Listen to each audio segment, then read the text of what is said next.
Hey guys, mcfixit here. We're going to be working on this cell phone holder. Typically you would put your cell phone on and it would hold it up right here.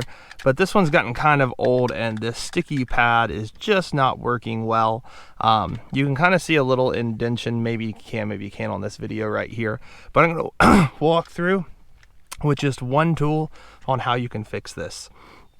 The one tool you're going to need is a grill lighter. I would encourage you to use a grill lighter because it has a little bit further reach. We're just going to kind of burn off the nasty little pieces and particles on this that often do not allow it to be able to stick properly. So you just take your grill lighter and go ahead and light it. I like to go around in a circular fashion, keeping it away from your hands. I do have the doors open on this vehicle, so I have good circulation. And this burns up a lot of the junk on this little plastic rubbery part.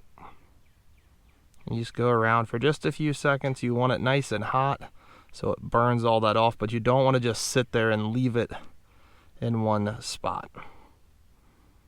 So after you've done that, this should allow it to reactivate some of the sticky part. So I'm going to go ahead and open it up. This one works by putting it down first and then pushing this down. And that right there makes it nice and sturdy. It's not going to pop off real easy. Some of these have different features to where it can rotate. This one's pretty stuck where it's at once you've tightened that down. And now your phone should be able to sit up there just how it should instead of falling off. And then I would keep a grill lighter kind of nearby. This is not an all-time permanent fix, but it has helped even on hot summer days like today. When the sun's hitting down on it, it should still stay up. This is just one little tip that I have done a few different times.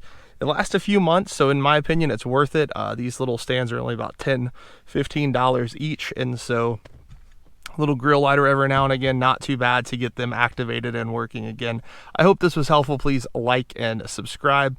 Comment if you do have any questions. Thank you guys so much for watching.